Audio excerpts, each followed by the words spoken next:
Ahí estamos. Bueno, buenas tardes. Bienvenidos a la última actividad del año de la Secretaría Científica del Claustro de Analistas en Formación. Próximamente el equipo de difusión va a dar a conocer las propuestas por venir de la Secretaría Clínica y de Cultura, así que estén atentos a la cartelera. Agradezco en nombre del equipo que hayan elegido esta actividad y que nos hayan acompañado en las actividades anteriores. Paso a contarles entonces que nuestro equipo está conformado por Paula Ceruti, Matías Luzuriaga, Laura González, Romina Rossi, quien les habla, Paola Basavilbaso, y Verónica Prada, que hoy va a presentar a nuestro invitado y va a conducir esta actividad. Verónica, te escuchamos. ¿Qué tal? Buenas tardes. Finalizamos las actividades de la Secretaría dando lugar a un tema que consideramos relevante para pensar psicoanalíticamente y que esperamos sea de vuestro interés. El término suicidio procede del latín sui, que significa sí mismo, y sidium, que significa matar, es decir, matarse a sí mismo, muerte de uno mismo. Definición en apariencia acotada y precisa, que al adentrarnos en sus profundidades rápidamente convoca innumerables preguntas. El suicidio pareciera ser efecto de una compleja configuración de factores que se conjugan, tanto conscientes como inconscientes, en un continuum que va desde las ideas o pensamientos suicidas a las amenazas de quitarse la vida, los gestos y tentativas ambivalentes y deliberadas, para luego llegar finalmente al suicidio propiamente dicho. ¿Qué coordenadas teórico-clínicas se pueden ir ubicando en el acto suicida? Según la Organización Mundial de la Salud, los adolescentes o jóvenes entre los 19 y 25 años presentan como segunda causa de muerte al suicidio.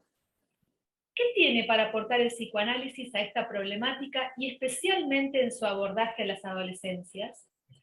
Investigando, nos encontramos con que nuestro invitado venía trabajando desde hace mucho tiempo esta temática, por lo que nos resultó significativo convocarlo y que nos comente y nos amplíe nos comparta su experiencia y sus hipótesis psicoanalíticas acerca del suicidio.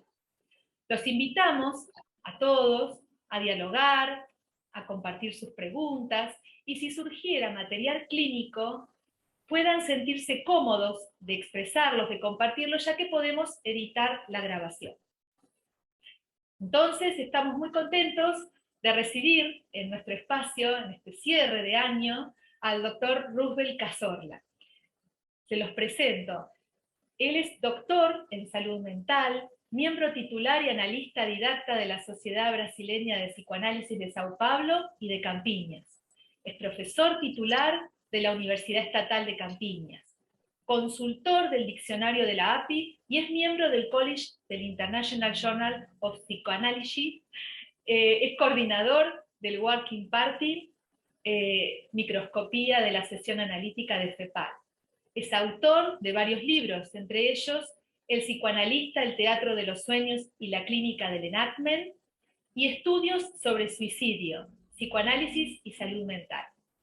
Recibió el Signory Award 2017 por el conjunto de sus contribuciones al psicoanálisis. Bueno, si le parece, Rubén, lo escuchamos. Ok, muchas gracias. Es un honor estar con ustedes.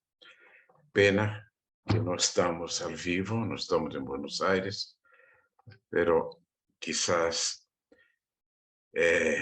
eso, el contacto virtual permite a veces que hagamos cosas que no podríamos hacer antes, ¿no? Como Verónica ya nos dijo, es un tema altamente complejo que podría ser abordado de varios puntos de vista y es imposible relatarlos a todos, ¿no? Es un fenómeno biológico, psicológico, sociológico, cultural, y tiene que ver con variables infinitas que nunca vamos a conseguir isolarlas. De cualquier forma, antes de entrar justamente en el tema, es bueno recordar que para el ego, la causa del suicidio no es correcta. Cuando uno dice, este se mató por problemas financieros, se mató porque tuvo una violencia sexual o se mató porque perdió a su pareja, eso es apenas el último eslabón de una complejidad que todos nosotros sabemos, principalmente que somos psicoanalistas, que tiene que ver con la constitución de su propia mente en interacción con su medio y eventualmente con traumas actuales que apenas desencadenan cosas que ya estaban ahí dentro. Entonces es un fenómeno complejo que nosotros no podemos abordar sino a partir de la complejidad. Ustedes saben que la complejidad reposa en infinitas variables que están siempre en movimiento y que uno puede identificar una u otra, pero ella se nos suya al tiro y vamos siempre en dirección a algo que es infinito. Yo les voy a contar un poquito cómo el tema llegó a mí y quizás con esa historia yo les puedo mostrar un poco lo que yo fui descubriendo, que en realidad no es muy diferente de que todos los autores describen, pero cada uno va encontrando las cosas a su manera.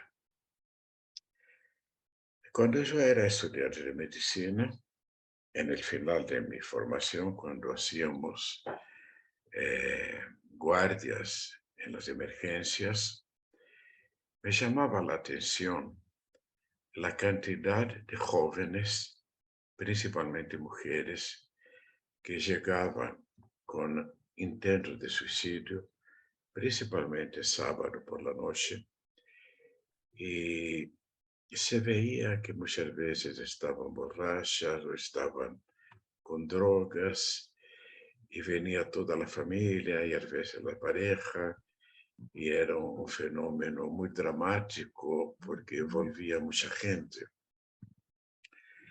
Pero curiosamente, la mayoría de los actos no eran muy graves del punto de vista médico. Entonces, los médicos de la guardia, que no eran psiquiatras, menos psicoanalistas, hacían un diagnóstico rápido de histeria, ¿no? Y de un fenómeno de dramatización de alguien que supuestamente necesitaba, entre comillas, llamar la atención. Ese tipo de raciocinio terminaba con un rechazo de las equipos de salud a ese tipo de pacientes. Los pacientes eran a veces ridicularizados o no se les daba mucha atención, o a veces cuando estaban desmayadas se les provocaba dolores o algunas manobras algo sádicas, ¿no? Para que salieran de supuesto trance histérico. Yo veía todo eso, era muy joven y aprendiendo con mis profesores, pero algo me decía que alguna cosa no estaba correcta. Yo entendía que los médicos más grandes se quedasen algo irritados, porque realmente había mucha bulla en emergencia y la gravedad médica era chica y los médicos estaban preocupados en atender gente que estaba por morir, ¿no? Gente muy grave, accidentados, infartados, todo aquel ruido de una emergencia cuando llega un caso de alguien que aparentemente no quiere vivir y nosotros los médicos estamos entrenados a salvar la vida de gente que quiere vivir, ¿no? Aparentemente que no quiere vivir, pero más todavía, no, ni parece que quiere morir, ¿no? Parece que quiere más hacer ruido. En aquella época, quizás por características mías, a mí me gustaba mucho conversar con los pacientes. Entonces, mientras la joven o el joven estaba ahí esperando que después de la lavaje gástrica, yo empezaba a conversar con ellos y me impresionaba las historias que me contaban. Y las historias eran generalmente frustraciones, frustraciones que alguien no las entendió, que alguien las peleó, que la pareja los dejó, que la pareja los traicionó, que el padre les pegó, o alguna situación traumática que quizás para la mayoría de las personas traería algún sufrimiento, pero no a ese punto. Ella me preguntaba por qué necesitaban hacer todo ese ruido y por qué no encontraban otros mecanismos para lidiar con las frustraciones. Y más todavía, yo percibía que esos actos se volvían más contra sí mismas porque terminaban por ser más maltratadas, ¿no? Bueno, más tarde, cuando ya era psicoanalista, yo entendí lo que le pasaba a los equipos de salud. Es que el acto suicida es muy violento, es muy agresivo. Entonces, las emociones destructivas y agresivas, o eventualmente las emociones que pedían socorro, pero de una forma inadecuada, entran dentro del equipo y hacen con que el equipo se sienta, primero, impotente. Impotente, ¿por qué? Porque los médicos no estaban preparados para lidiar con problemas emocionales. En aquella época, hace varias décadas, no había ni psiquiatras ni psicólogos en las guardias. Eso fue surgiendo posteriormente, ¿no? Entonces ya no sabían qué hacer. No solo no sabían qué hacer, como no estaban preparados para entender aspectos emocionales. Los médicos no estaban entrenados para aprender aspectos emocionales y finalmente el acto suicidio, el acto era muy agresivo, agresivo en relación a la persona, pero también agresivo en relación a la familia y en relación a la sociedad. Porque como ustedes ya saben, el suicida de alguna forma está acusando al objeto. Ahí no importa si el objeto es la sociedad, la familia, la pareja. Está acusando al objeto que el objeto no fue suficientemente bueno, que el objeto es malo, que el objeto es frustrante, que el objeto no es comprensivo, que el objeto es sádico y el ser humano reacciona a esa fantasía de que el objeto es malo, atacando al objeto y al mismo tiempo provocándole culpa y remordimiento, como si yo le dijera al objeto, yo estoy sufriendo y la culpa es tuya. O porque tú no me diste condiciones para vivir, o porque tú no me ayudaste, o porque tú no entiendes lo que yo siento. Seguro que nosotros como psicoanalistas sabemos que sí, hay la realidad externa. Hay violencia externa, hay bullying, hay violencia sexual, hay violencia social, pero sabemos también que gran parte de esas cosas no corresponde a la realidad. Son proyecciones del mundo interno. Entonces lo que pasa es que el suicida tiene un mundo interno destruido o con riesgo de destrucción y con terrores muy grandes de dejar de existir. Esos terrores son proyectados como en una descarga esquizoparanoide, ¿no? Es proyectado en el mundo y el mundo se torna perseguidor. Claro que el mundo puede ser perseguidor, no estamos diciendo que no, pero va a ser la confluencia entre los factores internos y los externos que va a ser el resultado de todo eso. Entonces ya les adelanto que el suicida, cualquiera, él está descargando su dolor, descargando su violencia, descargando sus terrores. Por eso él se torna también terrorista. Quien está aterrorizado, aterroriza a los demás. Entonces eso es uno de los factores que nosotros encontramos en los suicidas. Algunos más, algunos menos. Pero el motivo para que esa descarga ocurra es que la persona no está conteniendo, no tiene capacidad de contener sus terrores. Terror sin nombre, terror de aniquilamiento, de desagregación. Cada uno va a usar los nombres que pueda, que quiera. Pero el dolor es muy grande. Y al descargar la fantasía de que ese dolor puede ser descargado para afuera. Pero al mismo tiempo, el suicida tiene la fantasía de que si él mata o elimina la causa de su dolor, el dolor va a desaparecer.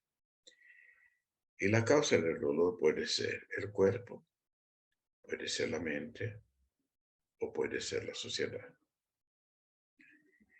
Vamos a tomar como ejemplo ahora casos más graves. Imagínense un joven o un adulto siendo torturado. Tortura política, por ejemplo. Un disidente político que está siendo torturado. El torturador, el objetivo del torturador es deshumanizarlo. Es hacer que él no se sienta existente. Él va a ser tratado como una cosa y le van a provocar todo el dolor físico y el dolor mental posible para que confiese o por cualquier motivo que no viera el caso aquí. Ese dolor es tan grande que el torturado desea huir de ese dolor. Y para huir de ese dolor, ¿por qué no morir? Pero el torturado no quiere morir. Él quiere librarse del dolor. Pero como él no sabe qué hacer, él se mata. Imaginemos la misma situación, pero el torturador no está afuera. El torturador está dentro. Entonces estamos frente a fenómenos psicóticos, a fenómenos traumáticos intensos, en que la mente está siendo torturada. Entonces el suicida va a querer eliminar su dolor mental. Y puede ahorcarse, corta la conexión entre la mente y el cuerpo. Puede tirar una bala en su cabeza.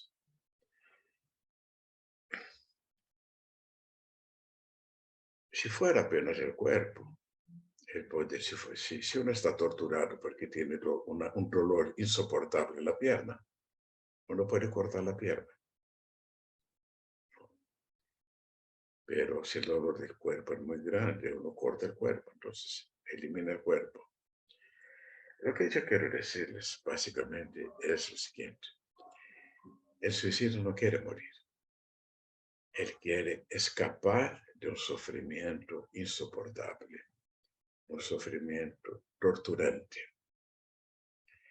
Cuando atendemos personas que se suicidan, no es raro que se suiciden y claro, sobrevivieron, ¿no?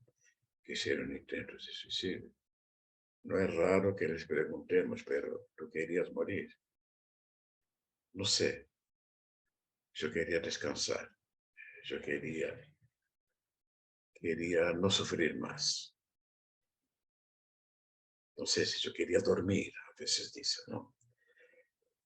Y algunos no, algunos infelizmente dicen, yo quería morir y quiero morir y estoy muy bravo porque no me maté, pero no es la muerte en sí. Psicoanalíticamente ustedes saben que no tenemos representación interna de la muerte, no. Nosotros nunca morimos, no sabemos qué es la muerte. Pero tenemos representación interna de una vida idealizada, quizás una vida intrauterina, quizás una vida en lo que se llama el paraíso. Y todos sabemos que en todas las culturas, desde siempre, existe una fantasía de que después de la muerte nosotros vamos a un otro mundo, en que no hay sufrimiento. Entonces el suicida, no importa si es ateo, no tiene nada que ver con religión. El suicida tiene en algún lugar de su mente la fantasía de que va a descansar, que va al paraíso, que va a la madre tierra, como dice, que va a volver al útero materno. Con eso ya les di algunas fantasías, conscientes o inconscientes, que están detrás de ese acto cuya función única es salir de un sufrimiento terrible. La función principal es esa, pero al mismo tiempo se acusa al objeto que no le dio condiciones. Al mismo tiempo se pide ayuda. Entonces el acto suicida es una vuelta a otro mundo, un pedido de ayuda, una acusación al mundo y a veces, dependiendo del caso, otras formas de autopolición y de situaciones que nosotros vamos a encontrar más en los cuadros melancólicos que ustedes conocen bien, ¿no? En los duelos patológicos, donde el objeto está dentro de uno, culpándonos por alguna cosa. Entonces, haciendo rápidamente ese recorrido que vale para todos los suicidas, yo voy a volver a los jóvenes. Si ustedes quieren interrumpirme o dejar las preguntas para después, nosotros podemos, porque yo estoy hablando aquí de improviso, pero sin profundizar muchas cosas. Y al final yo les voy a contar un poquito lo que yo descubrí y después descubrí que todos ya habían descubierto de alguna forma, como pasa en la ciencia, ¿no? Lo que pasa es que nosotros estamos frente a un bebé que no tuvo condiciones suficientes para constituir una mente. Aquí podremos usar todas las teorías psicoanalíticas que nos importan, pero básicamente podríamos decir que no se desarrolló una capacidad de simbolizar y de pensar. Entonces, esos bebés mantienen una parte de su mente amenazada de desagregación. Ellos mantienen entonces una fantasía de que necesitan de un objeto concreto para no deshacerse. Es igual cierto como pasa en un bebé, ¿no? Que tiene una fase simbiótica, ¿no? Una fase indiscriminada, en que él y la mamá son uno, ¿no? Mientras su mente va siendo nutrida amorosamente por su mamá, esa mente se desarrolla y ocurre lo que se llama un proceso de desimbiotización, que nada más es que salir de la posición narcísica para la posición edípica, ¿no? Uno se separa de la mamá, se separa en realidad y se separa en fantasía y entra en contacto con el mundo de la realidad, que es un mundo de la triangularidad, en que existe yo, la mamá y todas las demás personas. Yo, la mamá, el papá y todas las demás personas. Y existe incluso la mamá que se relaciona con ella misma y que no tiene tiempo para mí. Entonces, eso es el drama de todos los seres humanos, ¿no? Que nunca nos conformamos con eso y hacemos análisis por toda la vida para poder soportar que nosotros no somos Dios, que tenemos control sobre la mamá, el mundo, y todo lo que nosotros queremos pasa. Eso es su majestad bebé. Pero, ¿qué pasa con esos bebés? Ellos desarrollan una parte de su mente que puede vivir en contacto con la realidad, pero hay una otra parte que tiene dificultad. Todos nosotros somos así. Tenemos una parte psicótica y tenemos una parte no psicótica. Pero unos nos manejamos mejor, otros nos manejamos peor. Y estos jóvenes o estos niños no se manejan muy bien. Y tienen una infancia un poco traumática, tienen algunas dificultades escolares, de angustia de separación, angustias de quedarse perdido dentro del otro. Nada que nos llame mucho la atención porque eso es normal, pasa con todos los niños, ¿no? Pero cuando llega la adolescencia, todos los traumas son revividos. Nosotros sabemos que en la adolescencia ocurre el segundo proceso de desimbiotización. Ahora el joven tiene que separarse de su familia, tiene que separarse de su infancia, tiene que separarse de sus fantasías, de que que él está siendo cuidado por su familia, por la sociedad, ¿no? Aunque hoy día no hay ninguna sociedad que cuide a nadie, pero en su fantasía puede imaginarse, ¿no?, que tiene sus profesores, sus maestros, y de repente él va percibiendo que él tiene un impulso a desgarrarse y salir para el mundo. Pero al mismo tiempo, él está muy asustado y no sabe si tiene recursos para salir para el mundo. Y puede ser que él no tenga recursos suficientes. ¿Qué pasa con todos los jóvenes? Ellos van haciendo pruebas, van intentando.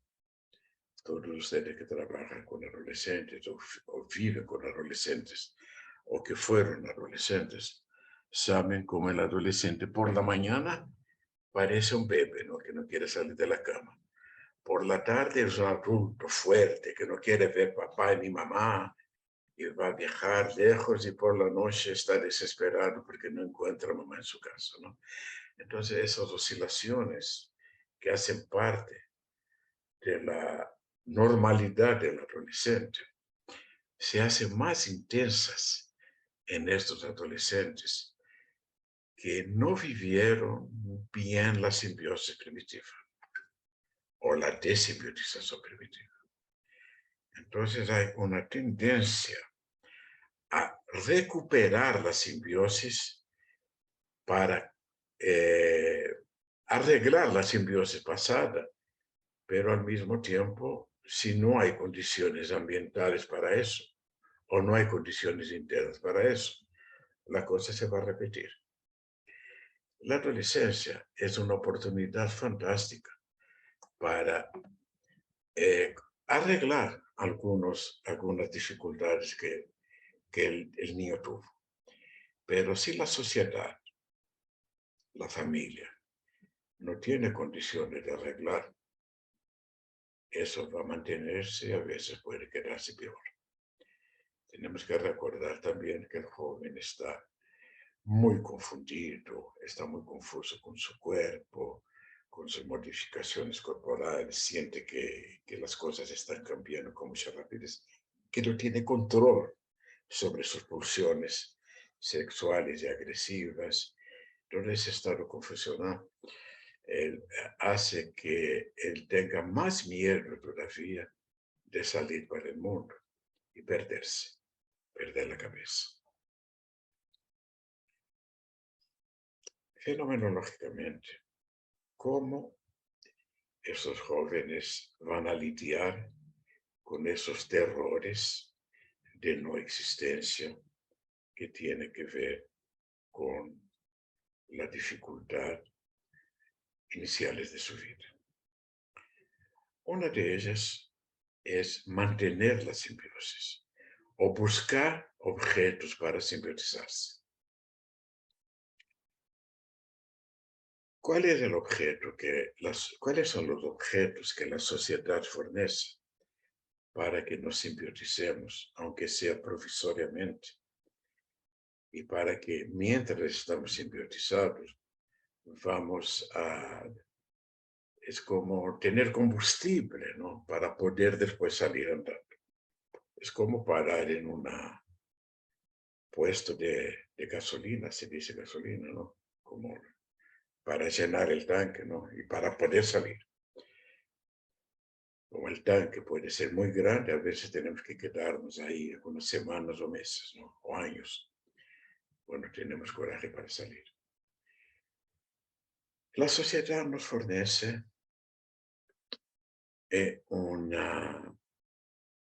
un continente para nuestros deseos y nuestras pulsiones que buscan salir para el mundo, pero quieren un mundo que nos proteja, un mundo que nos cuide y al cual podemos simbiotizarnos.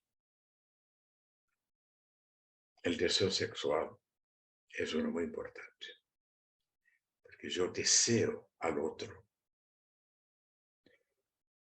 Y yo me siento atraído por el otro, pero al mismo tiempo yo quiero que el otro sea posesión mía. Así yo revivo la situación simbiótica. Entonces se forman las parejas simbióticas, que son normales en la adolescencia. La pasión sexual del adolescente es muy intensa. Y las niñas imaginan que encontraron el príncipe encantado, y los niños imaginan que encontraron la princesa y que van a vivir felices para siempre, juntos. Eso es la fantasía simbiótica. Es normal. Pero todos ustedes que ya se apasionaron y que siguen apasionados, espero que sigan, ¿no? Saben que esa pasión no puede durar mucho porque es muy idealizada. Porque de repente el príncipe quiere ver el juego de fútbol y la princesa quiere encontrarse con sus amigas. Y el príncipe tiene una mamá que es insoportable y la princesa tiene un hermano que no quiero verlo nunca.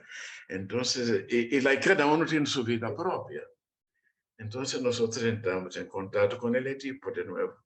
Entramos en contacto con la realidad triangular. Y descubrimos que la princesa tiene un monte de limitaciones y defectos. Y que ella no está siempre, 100% del tiempo, ocupados con nosotros. Y el príncipe tampoco. Eso hace parte de la adolescencia normal. Todos ustedes saben que cuando un adolescente pierde a su pareja, se deprime, quiere morir, se acabó el mundo, no sale de su casa y todos se preocupan y en 3 días ya salió de su casa y está con otra persona. Porque es como, es dinámico, pero eso es el adolescente normal o más o menos normal. Pero ¿qué pasa con este adolescente que vamos a llamarlo un adolescente más perturbado? Para él, perder la pareja es perder una parte de sí mismo. ¿Por qué? Porque se fusionó a la pareja. La pareja funciona como su mamá cuando estaba simbiotizada. Y cuando él estaba simbiotizado con su mamá, no había uno. Era mamá bebé, era uno, no eran 2. Entonces se revive la simbiosis. Y cuando la realidad se impone, lo que a un adolescente normal le provoca un sufrimiento normal, entre comillas, ¿no? Soportable. Para este adolescente, el sufrimiento es inmenso, es muy grande. Perdió una parte de sí misma. Es como si él fuera torturado. Es como si le sacaran la vida. Nosotros llamamos a nuestra pareja mi vida, ¿no? Mi vida. No, es muy peligroso decir mi vida, porque si la persona se va, nosotros morimos. Pero son maneras cariñosas de mostrar cómo la otra persona es importante, ¿no? Sin ella yo no puedo vivir, o sin él yo no puedo vivir. El dolor es muy grande. Hay un dolor de desagregación, hay un dolor de miedo, de rabia, de odio, ¿no? De odio contra el objeto. Y ahí pueden pasar muchas cosas.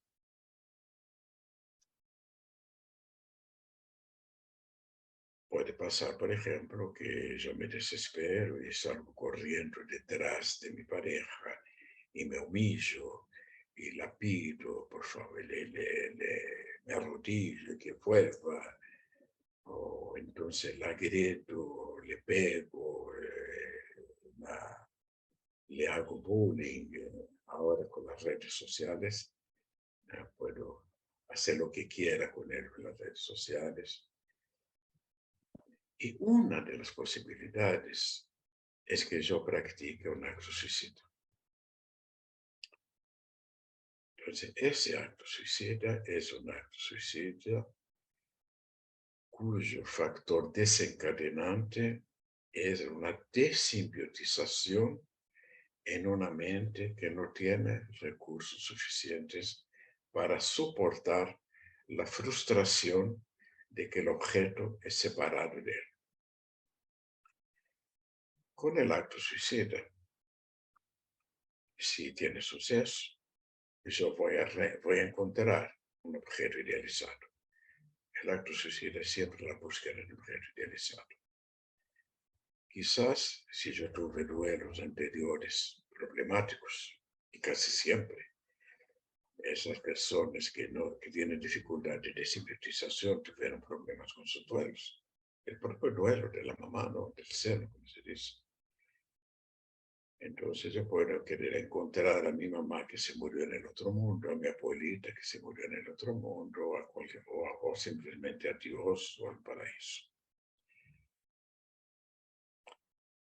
Pero al mismo tiempo, como yo decía antes, el acto suicida es una manera de provocar culpa en el objeto, responsabilizar al objeto, que lo traicionó, que no lo comprendió y que frustró. Entonces esos actos suicidas son muy violentos y provocan en el ambiente un rechazo suicida.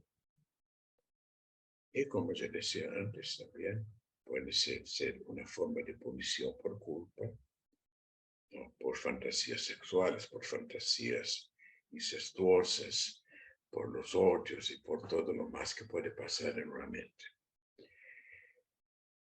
Y pedir ayuda. Entonces el joven está diciendo, yo no tengo condiciones para vivir así. Ustedes me van a preguntar, pero esto parece más borderline, no parece histérico. Y tenemos un problema. Porque sí, si es objeto total, va a ser más algo histérico. Puede haber una dramatización, puede haber un deseo nunca satisfecho. Pero si nosotros vamos a profundizar, yo creo, esa es la opinión médica, que detrás de esa configuración aparentemente histérica, siempre vamos a encontrar una configuración psicótica. A veces trabajamos más con una, a veces más con otra. Entonces hay un problema diagnóstico y depende mucho de las escuelas psicoanalíticas. En términos teóricos es un desafío. En términos prácticos no hay problema, porque el paciente está ahí y nosotros vamos a trabajar con aquello que aparece. Y el paciente, como yo le mostré en el caso, él también se simbiotiza al analista. Se simbiotiza, se pega al analista y se frustra cuando el analista muestra que es una persona diferente, ¿no? Cuando esto es muy intenso, nosotros estamos frente a las configuraciones borderline.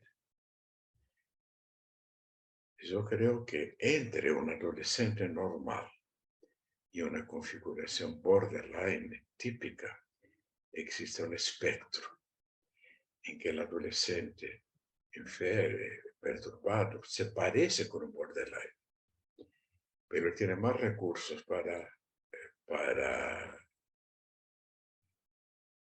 tiene más recursos para mejorar. El borderline ya está más machucado, está más traumatizado. Pero nosotros nunca sabemos, cuando atendemos a un joven con un intento de suicidio, apenas con eso, si vamos a encontrar una personalidad más equilibrada o una personalidad más grave. A veces nos llegan pacientes como hace poco una supervisionante me trajo un paciente que hizo 3 intentos de suicidio, pero usa drogas pesadas y ya huyó de casa, y ya peleó, y ya vivió en la calle, y ya fue preso. Entonces aquí no, aquí tenemos un cuadro borderline grave, ¿no? Muy grave. Pero nosotros encontraremos desde estos casos que a veces hasta nos preguntamos, ¿no?, si podemos hacer un análisis con ellos, ¿no?, porque son muy difíciles. Es el problema de mi colega supervisionando, que no sabía si tomaba el caso o no tomaba el caso. Y tenemos que seguir pensando. Pero hay otros casos en que nosotros vemos eso en el principio y el análisis puede ayudar. Pero hay otras formas de mantener la simbiosis. Y yo entonces que escribí lo que llamo historia natural de la simbiosis en los jóvenes. Una otra forma de simbiotizarse es, por ejemplo, el embarazo precoz. Yo tengo una pareja, yo necesito desesperadamente de esa pareja, yo no puedo vivir sin esa pareja, entonces me embarazo para que mi pareja no me deje. Eso puede ser consciente o puede ser inconsciente. Y si mi pareja me deja, no hay problema, porque yo me simbiotizo a mi bebé. Entonces, esas niñas se embarazan precocemente con 12, 13, 14 años, 15 años. Y curiosamente, en mi experiencia, porque yo tengo la experiencia de psicoanalista, pero tengo también la experiencia de médico de salud pública.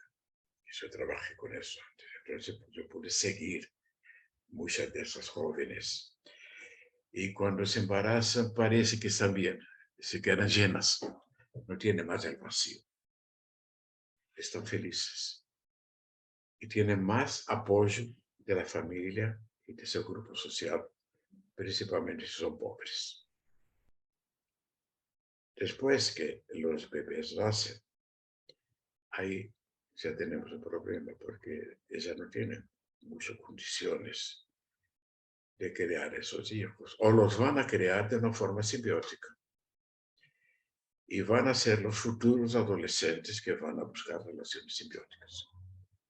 Entonces, cuando nosotros vamos a estudiar las familias de esas jóvenes, vamos a encontrar familias desestructuradas que, para sujetarse en su desestructuración, también se pegan. Y se pegan, ¿sí? Y se pegan violencia también. Porque cuando tú te pegas a un objeto, si el objeto te deja, tú quieres pegarle y pegárselo. Las dos cosas. Entonces, por eso que esas relaciones son desde muy idealizadas hasta altamente perceptores, esa oscilación que vemos en los adolescentes normales, vamos a ver con mucho más intensidad en los adolescentes más enfermos y más todavía en los borderlines. En que la oscilación. Rubén. ¿Sí? Sí, ¿qué tal? Estamos en tiempo, quizás la idea era el intercambio también, ya hay algunas preguntas. Está haciendo un planteo bárbaro de toda la temática y da para mucho. Ahora ya surgieron algunas preguntas, ¿le parece que la vayamos compartiendo? Dame 3 minutos más para que yo haga una lista de las Perfecto. varias posibilidades de simbiosis. Entonces, con el objeto, con el embarazo, uso de drogas, ¿no? Te simbiotizas a una cocaína, a una marihuana, ¿no? Te anestesias. Una adicción a grupos religiosos, donde tú te sientes en el paraíso, grupos religiosos que te acogen y tú te simbiotizas con el grupo religioso y tienes un Dios o un líder que va a llenar todas tus necesidades, o grupos ideológicos. Entonces, esas son algunas de las otras formas que todos los jóvenes buscan, pero estos jóvenes no pueden vivir sin eso.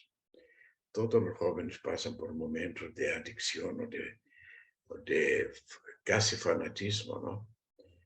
Con grupos que puede ser desde un cantor de rock hasta un club de fútbol, hasta una secta religiosa. Pero eso es provisorio. Esas personas no pueden vivir sin que haya un Dios que va a ser el representante de esa mamá, que ellos no pueden vivir sin eso. Entonces yo ahora termino por aquí, Verónica. Me discúlpame que yo fui hablando, el tiempo fue pasando y fue bueno que No, me interrumpiste. perfecto, perfecto. Estamos todos concentradísimos escuchando. Eh, a ver, Mario Ruiz pidió la palabra. ¿Querés hablar, Mario? No te veo ahora. Ah, Bueno, ¿qué tal? Buenas tardes a todos. Muchas gracias, Roosevelt, por estos conceptos tan claros.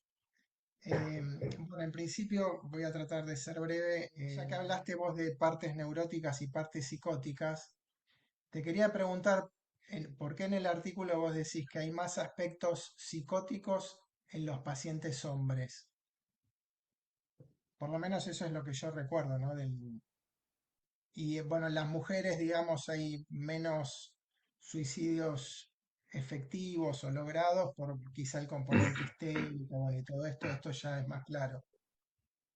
Es una pregunta que nosotros nos hacemos, porque el hecho es que las niñas intentan suicidio 3 veces, 2, 3, 4 veces más que los hombres.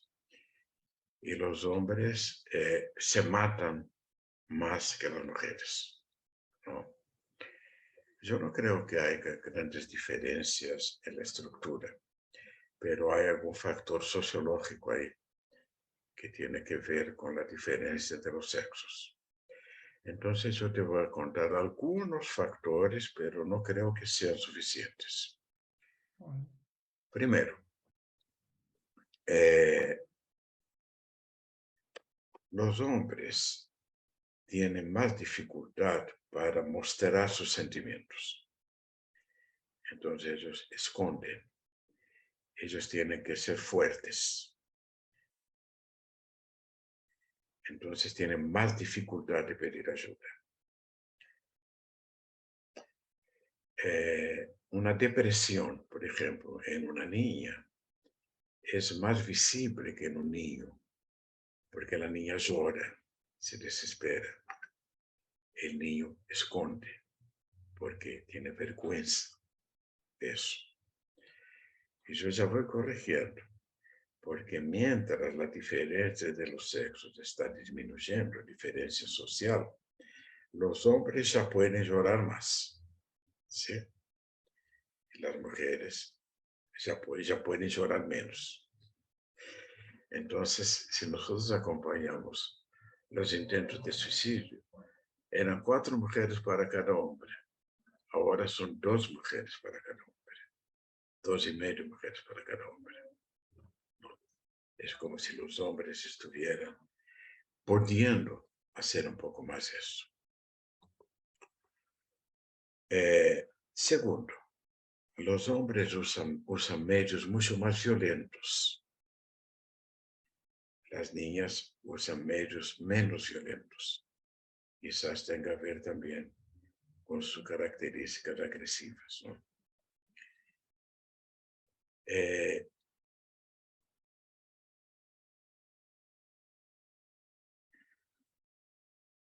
Dicen los psicoanalistas, ¿no? Por lo menos nuestro amigo Freud nos decía que la separación de la mamá por parte de la niña es más difícil que por parte del niño.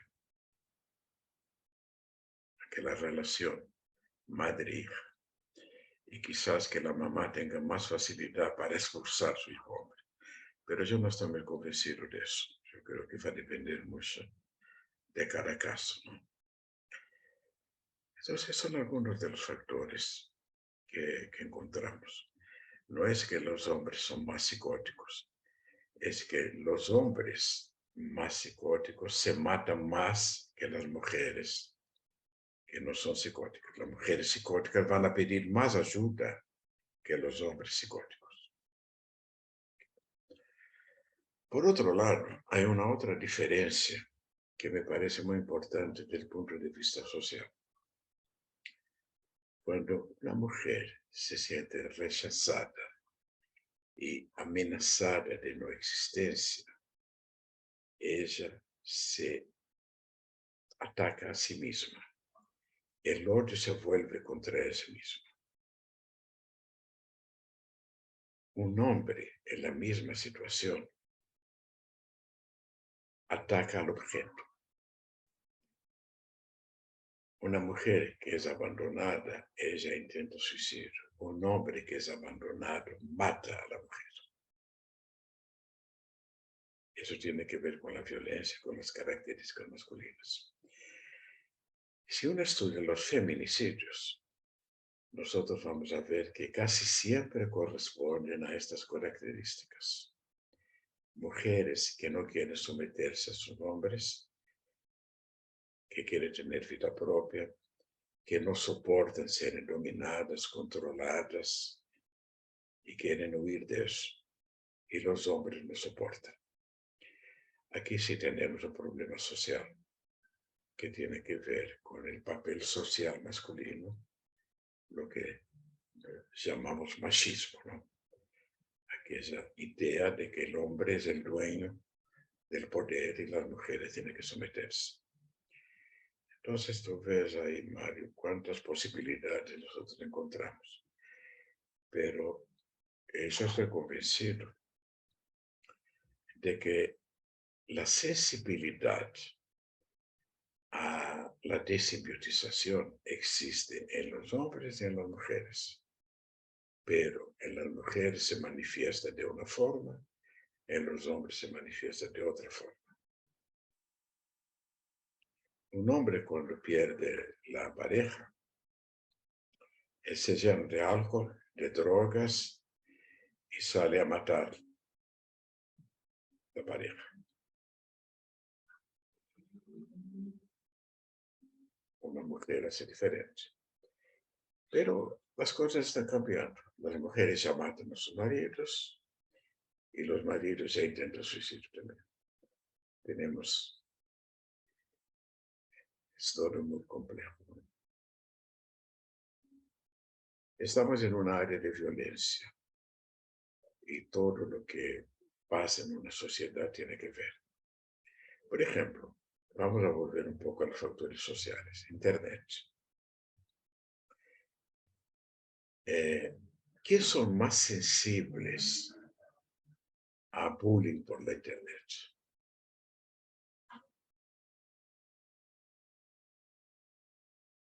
Jóvenes.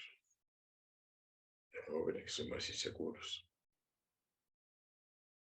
Pero ¿quién es que coloca un nude en la Internet y lo manda a su pareja? Es la niña. Y después de esa nude sale por toda la red social. Y después ella se queda con vergüenza. Entonces aquí hay una diferencia en el papel femenino y el papel masculino. Si un hombre se coloca desnudo, no hay problema en nuestra sociedad. Pero una mujer desnuda es una vergüenza, es un horror. Entonces todo tiene que ver con los papeles, los preconceptos, los prejuicios. Y seguro que en nuestra sociedad las mujeres son más víctimas que los hombres.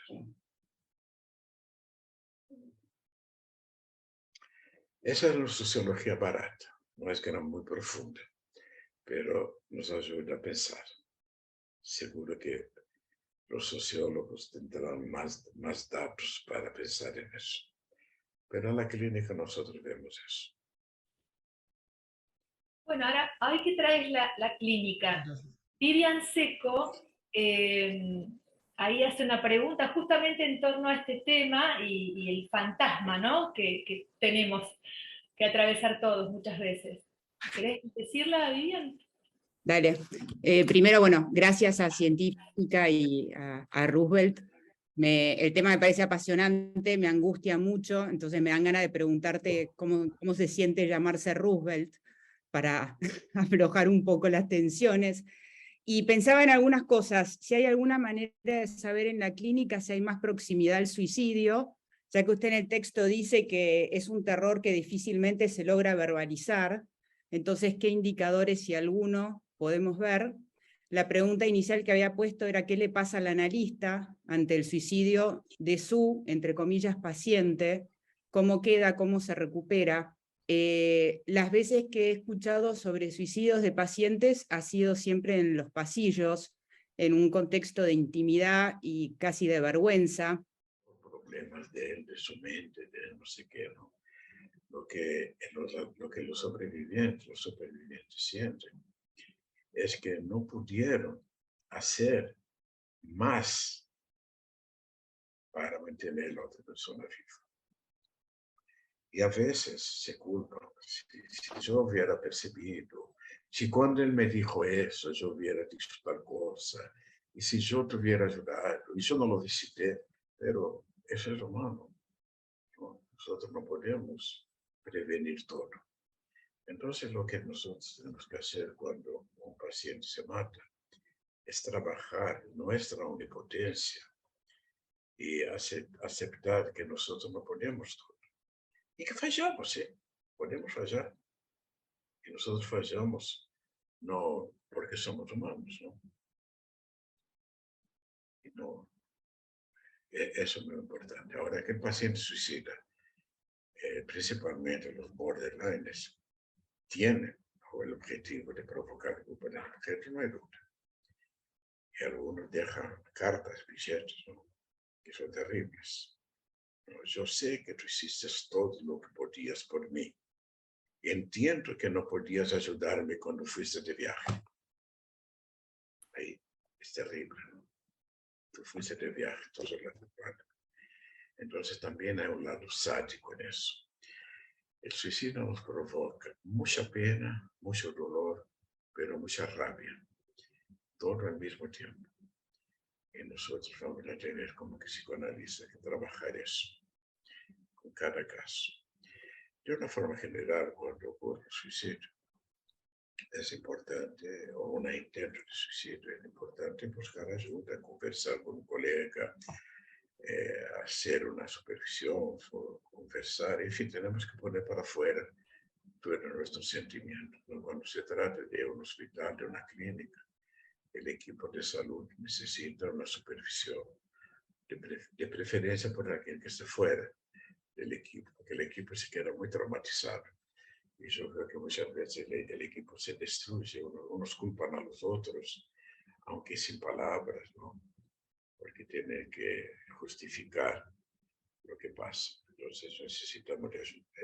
Es algo muy insalubre. La identificación, que sería la primera pregunta.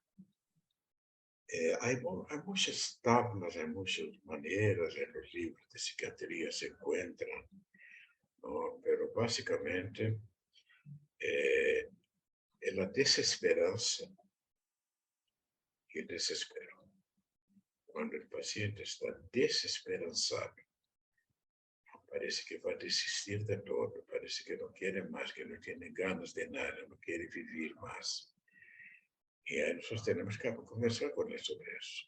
Él puede decir, yo prefiero morir, la vida no vale la pena. Ahí le preguntamos, ¿y qué quieres? ¿Qué estás haciendo para eso? ¿Estás haciendo alguna cosa? Bueno, de cualquier manera, nosotros que trabajamos con psicoanálisis, siempre que tenemos un paciente grave, tenemos que tener una retaguarda multiprofesional, una retaguarda psiquiátrica. Entonces, el psiquiatra tiene más elementos para identificar eso y nosotros podemos pedirle la ayuda al psiquiatra. Pero uno siente que la cosa se está muriendo y que hay alguna cosa muy agresiva. Claro que Jean Borges pregunta, apenas te dio algunas pistas sobre eso. Y hay otros pacientes que son más perversos, ¿no? Que tienen características que nos amenazan todo el tiempo que se van a matar.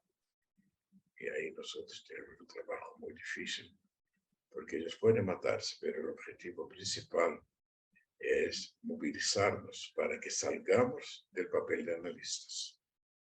Ahí no es la muerte, es la muerte del proceso analítico.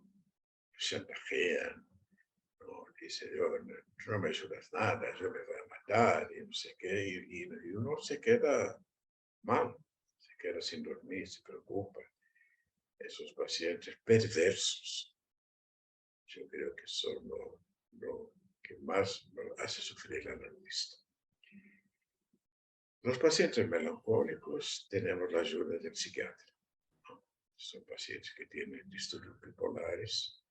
El psiquiatra es muy importante.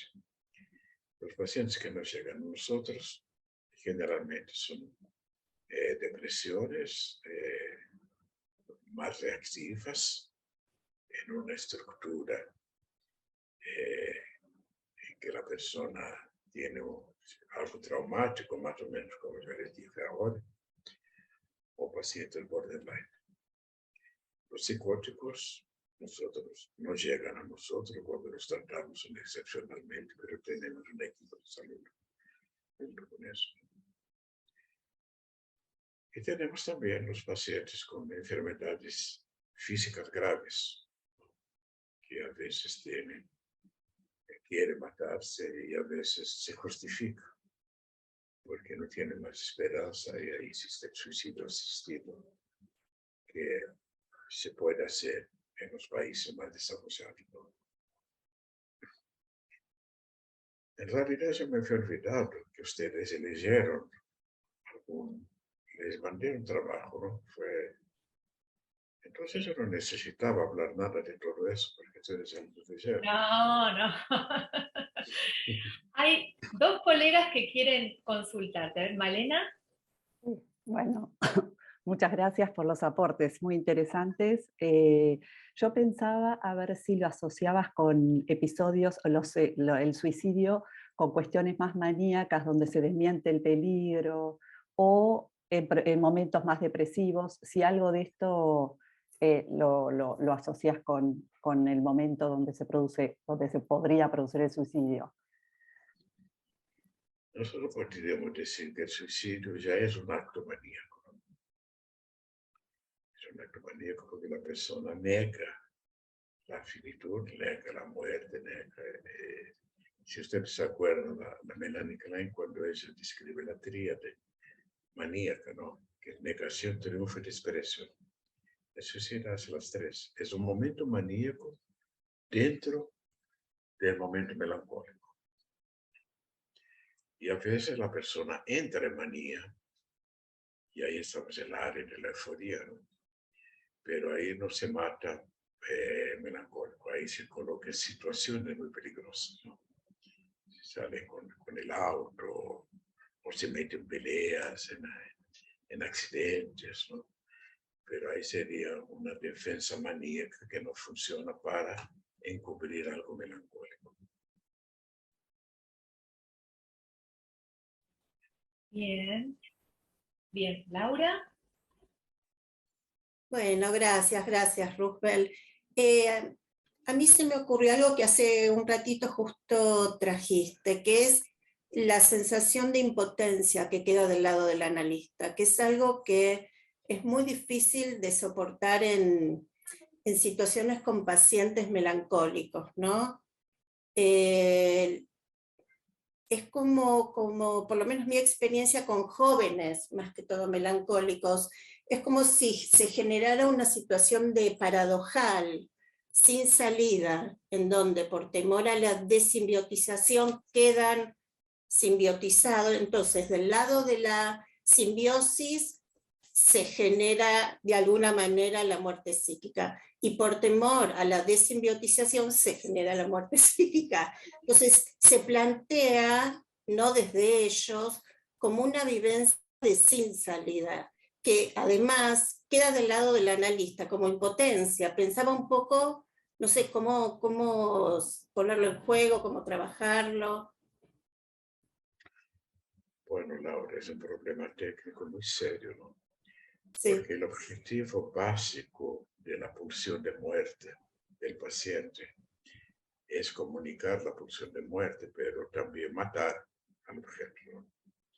Entonces, nosotros tenemos, como dice Winnicott, primero tenemos que sobrevivir, ¿no? La mamá tiene que sobrevivir. Y nosotros no podemos seguir el psicoanálisis clásico, ¿no? Esperar que el paciente asocie para darle una interpretación. Ahí tenemos que ir en busca del paciente. Tenemos que tener, como dice Maruco, ¿no? Que ustedes lo conocen bien, ¿no? Como el que dice apuesta pulsionar, ¿no? Él usa esa palabra, ¿no?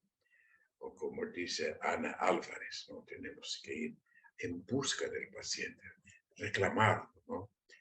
Pero eso es muy difícil porque estamos en un clima mortífero, un clima de muerte.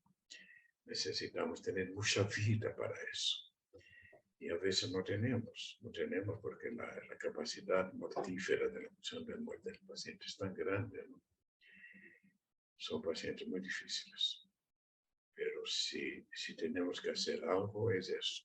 Nosotros vamos a tener que darle vida a ese bebé muerto, que a veces incluso está, se coloca en una especie de cámara autista, no deja que entremos.